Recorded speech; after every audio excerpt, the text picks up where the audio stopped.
Hello children, welcome back. Are you ready for today's class? Have you worked on the exercise? Yes, if you are ready, we start the class. Do we? We were in the third lesson. It was the collectors. And what was this about, children? Exactly, it was about the aliens, right? The spaceship and the children and the teachers who encounter with these aliens. Fine. And children, before I could go to the lesson, I would like you all to recall. Recall what? Yes, the lesson that we have done in the previous class. I hope you all have read it, right? Yes. And if you have read it, we recall now. Doing? Yes. Start, children. How did it start? Yes, it was raining. Do you remember? And who were there? They got drenched in the rain, it says. And who were they, children? The teachers and the children. Where were they going? They were on an adventure in the lonely countryside. Okay, and there they encountered two aliens, right? And next, what happened? What were the aliens in the form of? Humans, right? And where did these teachers and students take shelter? In their spaceship.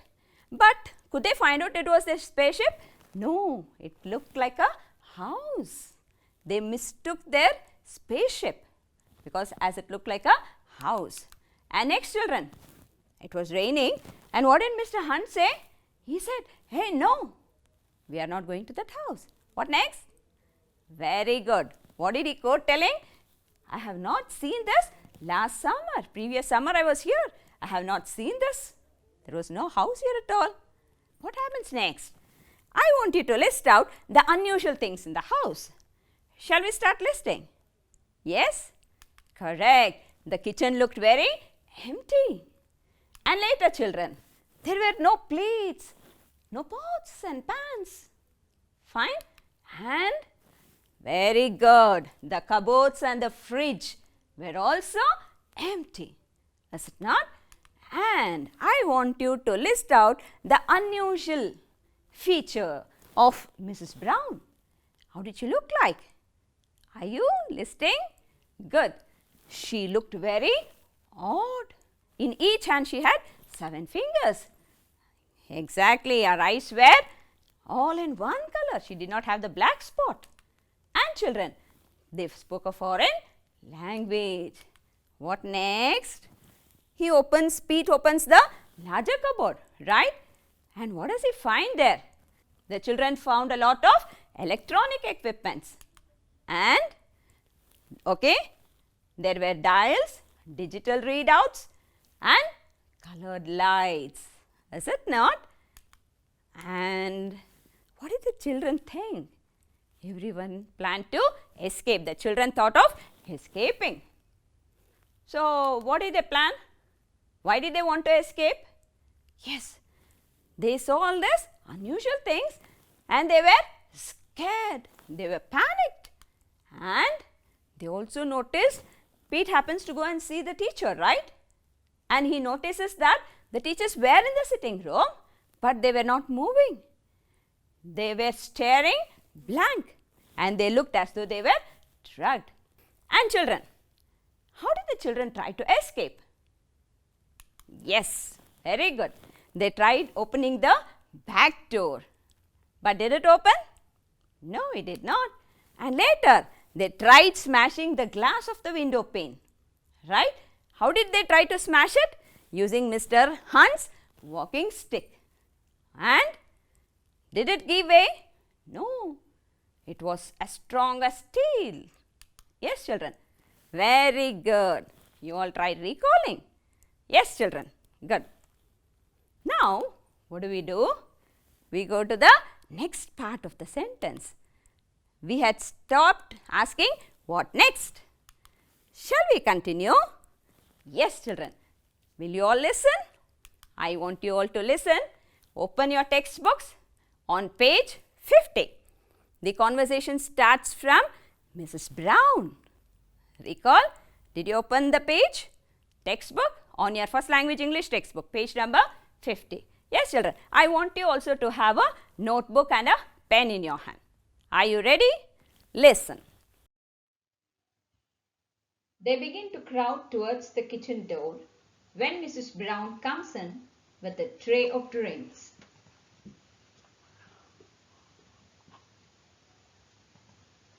Good heavens! What's all this row? What on earth have your children been doing? We want to live. In this fog? How can you? What have you done to Mr. Hunt and the others? Done? Nothing. We've been having a cup of tea. Pete says you have drugged them. Nonsense! Where in the world did you get that idea? She notices the cupboard left partly open. I do wish you'd have the courtesy not to interfere with these cupboards. What is that stuff in there? What do you mean stuff? It is electronic equipment. It belongs to my husband. He's a scientist. It's part of his work. And why is the back door locked? It always locks when you close it. It is a burglar-proof lock. The windows are also burglar-proof. My husband doesn't want to run the risk of having any expensive equipment stolen. They've been trying to scare us, saying there was something strange about this house and about you. How dare you? After we've taken you in and looked after you. After I've gone through the trouble of getting these drinks for you. The least you can do is sit quietly and drink them. I bet they are drugged, just like the tea you gave Mr. Hunt and the others. Now, just stop that kind of talk. I saw them. You've got them in the other room. Drugged. You saw nothing of that sort. They're all chatting to Mr. Brown right now. Ask them to come in here then, so we can see them. Certainly not. I'm not dragging them in here just because of a lot of children's silly fantasies. Well, let us go in there and see them. No, you don't. I am not going to be ordered about by children. She bars the way to the door. She can't stop us on her own if we all try to go. All right. I'll go and fetch one of your teachers. Stupid children. She goes out. See? She's going to bring them. They aren't drugged at all. You were trying to scare us. You stupid Pete. It's an ordinary house and there are ordinary people. Frightening us like that. You're rotten. I know what I saw. Give us that stick, Glenn. Here you are. As Glenn gives Pete the stick, both Mr. and Mrs. Brown come in. Where's Mr. Hunt? He won't be coming. And you had better drink. Don't anybody touch that stuff. It will make no difference. You can't escape anyway. Oh no. Come on, Glenn. Let's get past them. Right. He and Wayne make a rush for the door. One-armed Mrs. Brown brushes them away. They are sent flying across the kitchen. Stop that! We don't want any of you damaged, and either one of us alone is more than a match for any 5 feeble earth children. If you try to keep us here, the police will come looking for us. Will they? They won't find you. You are going away. No, where are you taking us? Shall I tell them? Why not? It might calm them to know there's no avoiding their fate. We are taking you to our home planet. Home planet?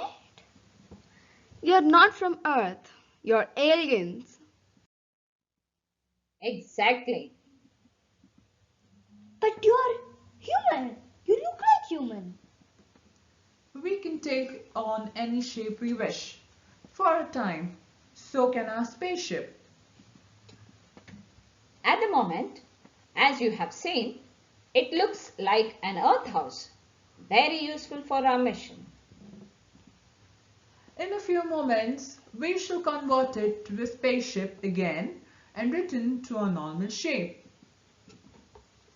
So, you had better drink. It will make the shock of takeoff easier for you. But you mustn't take us. You can't. How wrong you are. But why us? Why pick on us? You were available.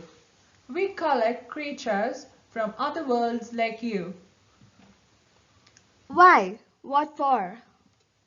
For experiment and scientific study. You will be useful to us. Oh no, we won't. Playing the cupboard door open, Pete holds up the walking stick two-handed. Come one step nearer and I smash this equipment. No, Do nothing yet. Too dangerous. Grab a chair, Glenn, and come over here. If they so much as move, smash all this. Right. he joined Pete with a chair raised and ready. Smash any parts of those panels, and you can kill us all. I'll take the chance. Carol, you and the rest get near that outer door. Yes, come on, you lot. Quick. All the children except Pete and Glenn cluster against the door to the outside. They are only children. We can't rush them. Attack. No, they're wild. Keep still. We can't let this happen. Beaten by inferior creatures? We must. If they break any part of that equipment, we are stranded here on Earth. We can do no repairs here. You, go and bring Mr. Hunt and the others out here. No. Pete taps the panel with a stick and swings it back for a real blow. Go, and fetch them. Mr. Brown goes out. You, how do we open the back door and the door in the porch? Yes, all right. It's that control down there on the left. It's marked with a yellow light. Press it. Don't trust her, Pete. I won't. Listen, if those doors don't open at once, Glenn and I start breaking. I'm telling the truth. Press the control. Press it. Watch her, Glenn. And if this is a trick, use that chair. Don't you worry, mate. Pete presses the control and the doors open. It's all right, Pete. It worked. Mr. Hunt, Miss Van, and Mrs. Jones stagger dazedly into the room. Mr. Brown is behind them. Help them. Get them outside and, well, away from the house. What about you? Don't worry, get going. The children help the adults out through the back door, leaving Pete and Glenn facing Mr. and Mrs. Brown. But now, Pete, they'll grab us as we run for it. No, they won't. I've got a plan. You go first. Not without you. We underestimated these creatures. They were never so fierce before. They were all drugged before. Go through that outer door behind you and close it. And if we refuse, You'll be very sorry. he taps the panel again with a stick. Do as he says, quickly. We've no choice. The two aliens go out and close the door behind them. Run for it, Glenn. Now. Right. Glenn and Pete dash for the back door and disappear through it. Moorland, a little later. The whole party is sitting on the grass. It is neither raining nor foggy. The sun is out. I can't believe any of it. But you remember being drugged, miss, don't you? And all our anoraks were left in that house spaceship thing. And the house isn't there anymore. Just vanished in a soundless flash. I know. But it's mad. It's incredible. We have to report it. Don't be silly. How can we? It will sound utter nonsense. People disappear. Maybe they were collected as we were. Surely we've got to tell the story, believable or not, as a warning. It sounds crazy. I don't want people thinking I'm potty. Yes, I agree. Say nothing. I don't know. Swear everybody to secrecy? Anyway, I'm cold. Let's get down to the village. Talk it over as we go, eh? The party moves off, arguing. Did you listen? How did you enjoy? And now, shall we have some grammar? Yes, and I want you to read out some sentences. Look at the first one. If I work hard, I will pass in the exams. Okay. Next one. If it rains, I will get wet. Look at the next one. If I lived in Australia, I would have seen the kangaroo. And the last one. If you lend me money, I can buy a new car. What are all this? All these sentences are starting with if, is it not? And good. I hear you answering. It is something to do with if clause. They are also called as conditionals. Is it not? What are conditionals, children? Something that might happen, maybe in the future or present. Fine? Happen in the past. They are called as conditionals. They are called as if clause. And children, you all know that. And you have come across conditionals, right, in your previous classes. And look at one sentence here. If it rained, the plants wouldn't wither. What is this? If it rained, the plants wouldn't wither. This is a sentence. Very good. This is a sentence. Okay. And here you find there are two parts in that sentence. Right. The first one, if it rained, there's a comma as well. Okay, that is the condition. Okay, that is the condition, if clause, if condition. If it rained. And next, what is the result? If it rained, the plants wouldn't wither. Is it not? And you call that as the result. The first one is the condition. If it rained, it is the condition. The next one is the result. Fine. And you have a comma. This is very important. Okay. The last you will have a full stop. If after the condition you will have a comma. And children, this sentence here, it describes a situation that might happen or might have happened. Is it not? That is what conditions is. Right, that is what you call it as conditions. Okay, should a if clause be the same? Should it be written with if? If it rains, should it start only this way? Cannot the result come first? Let's check. Okay, yes, the if clause can be first or the second part of the sentence. Okay, look at this example now. The same one. The plants wouldn't wither if it rained. Okay, you have changed it. The result comes first, condition goes last. Right, you term these as conditionals. Okay, and how many types of conditionals are there? The type of conditional shall be list.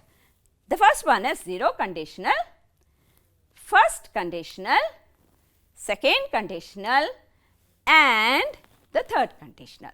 Okay, children. Fine. Now, let us check one by one. To start with, zero conditional. What is zero conditional? Look at the sentence. If it rains, the ground gets wet. Is it not? It's real. I am not imagining. It's a real situation. If it rains, the ground will get wet. Right? Look at the next one. If you eat ice, it melts. You can see the image there, the picture there. That's a hot water and I happen to put a ice cube in that. What's happening? It's melting and that's real, that's a fact. Right? Yes. Look at the structure now. If plus present simple, comma, that is the condition, the result will be present simple. Right? And why? What is this used for? Yes, I told you earlier. These are used for facts, the general truths, or the instructions, right? They are real and possible situations that can occur at any time. Is it not, children? Fine. What about the next, the examples? Let us check for a few examples. Here we go. Read this. If you press that button, the light turns on. Is it true? Yes. If I press the button, the light will go on. And look at the next one. If you heat water to 100 degrees centigrade, exactly, it will boil.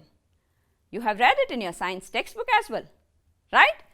And if you want to turn on the TV, press that button. Is it real? Yes. So, these are all zero conditionals. Yes, children. And let me go to the next one, first conditional. Look at this example here. What is the structure? Yes, it is if followed by the present simple and the result will be future simple. Fine. Look at the example. If it's sunny tomorrow, I'll go for a walk. Understanding? Yes. Look at the next one. If you need help, I'll come over. Yes, children? What is it used for? They are real possible situations in the present or future. That is the difference. Okay? In the present or future. Fine. And to read more examples, here we have one. What is it? If I go to the shop, okay, real, if I go to the shop, I will buy something. Future, I will buy. And look at the next one. If I study hard, I will pass my exams. Is it not? Are you all studying? Started studying? Then we will pass the exams. If I don't study anything, I cannot expect good marks. Right? Yes, children. And the last one. If Ravi is late, he will be punished. Natural. If he is late, the teacher will punish him. Right? Yes. Look at the sentences. Fine. Understanding? And let us go to the next one. What is it? Second conditional. What is the structure, children? If plus past simple. Okay. This is the conditional. It's in the condition. The result will have the structure this way. It is would plus verb, base form of the verb. Okay. To understand better, if I won a lottery, I would buy a fast car. Okay, I would buy a sports car if I won a lottery, because that is very expensive. But will I win a lottery? No, I may not. If at all I win, then I will buy a sports car. Right? Look at the next one. If I were an insect, I would be a butterfly. Can I become an insect? No. If at all I become an insect, I would be a butterfly. What is it used for, children? Impossible. Exactly. Very good. They are impossible or unlikely situations in the future. This is second conditional. Okay, children. And let us check few examples. If it had rained, you would have gotten wet. Right? It is not raining. If it had rained, you would have gotten wet. Look at the next sentence. If you had worked harder, you would have passed your exam. You have scored less marks because you did not work harder. If you had worked harder, you would have passed your exam. And next, if you hadn't lied to me before, I would have believed you. You are always lying to me, so I don't believe you. Had you not lied to me before, I would have believed you now. Right? Yes. Children, the last conditional. What is it? The third conditional. What is the structure there? It is if plus past perfect. Fine. And the result will be would have. Please remember, children. Would have. This is third conditional. Would have plus past participle. Fine. Let us have an example to understand better. If I had seen, see children, I have highlighted in the same color. The font is of the same color. So, past perfect, had seen. If I had seen the red light, I would have, check, would have stopped. Okay, it is past participle. Fine. And let us have another example. If I had studied harder, I would have passed the test. Yes, children? Yes. What is this used for? It is used for past situations that differs from reality. Right? It differs from reality. See, did you understand? Yes, children. If you have understood, kindly take up this home assignments. How did Pete become instrumental in saving the teachers and his mates? How did Pete become instrumental in saving the teachers and his mates? Second one, list the things that made the children feel uncomfortable in the kitchen. Thank you all. See you in the next class. Stay home, stay safe, but study. This is the time you have to study. Thank you, children.